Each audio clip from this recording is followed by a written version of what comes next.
দুনিয়ার জমিনে আল্লাহ রাব্বুল আলামিন আপনাকে আমাকে প্রেরণ করেছেন। আল্লাহ রাব্বুল আলামিন আপনাকে আমাকে এমনি এমনি প্রেরণ করেননি।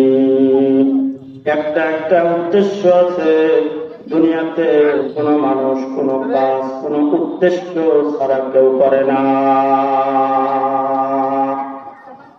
জমিনে আপনি আর আমি যদি বাগান লাগাই, বাগানের উদ্দেশ্য হলো এখান থেকে ফল হবে, ওই ফলটাকে আমি বিক্রি করব, তার থেকে অনেক টাকা হবে। এটা হলো জমিনে বাগান লাগানোর উদ্দেশ্য।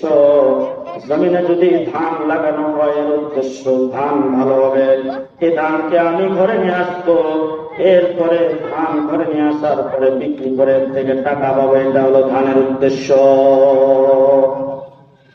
দুনিয়াতে আল্লাহ রাব্বুল আলামিন মানব জাতিকে প্রেরণ করেছেন, তার একটা মহৎ উদ্দেশ্য রয়েছে।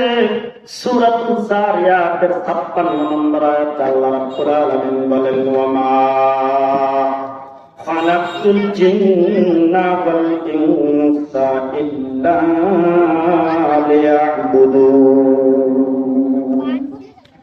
আমি আল্লাহ রাব্বুল আলামিন জিন এবং ইনসানকে একমাত্র আমার দাসত্ব, একমাত্র আমার গোলামি, একমাত্র আমার ইবাদত করার জন্য সৃষ্টি করেছি। এটা মানব জাতির সৃষ্টির উদ্দেশ্য। অমহতরাম হাজিরিন, বাগান লাগানোর পরে বাগান থেকে যদি ফল না আসে, তাহলে আপনি বাগানের মালিক, বাগানকে রেখে দিবেন না ছেড়ে দিবেন, কেটে ফেলবেন? যদি এটা আপনার বাগানের উদ্দেশ্য হয় এখান থেকে টাকা আসা, ওই বাগান আপনি পশ্চিম কালেও রাখবেন না যে বাগান থেকে ফল আসে না।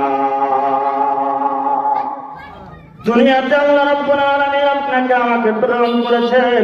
প্রেরণ করার উদ্দেশ্য আল্লাহ রাব্বুল আলামিনের ইবাদত করা, আল্লাহ রাব্বুল আলামিনের দাসত্ব করা, আল্লাহ রাব্বুল আলামিনের গোলামি করা। যদি আজকে গোলামিকে পরিত্যাগ করে নিজের মন চাই জিন্দেগি চলে, তাহলে আপনার আমার ঠিকানা জান্নাতের বিপরীতে হবে জাহান্নাম।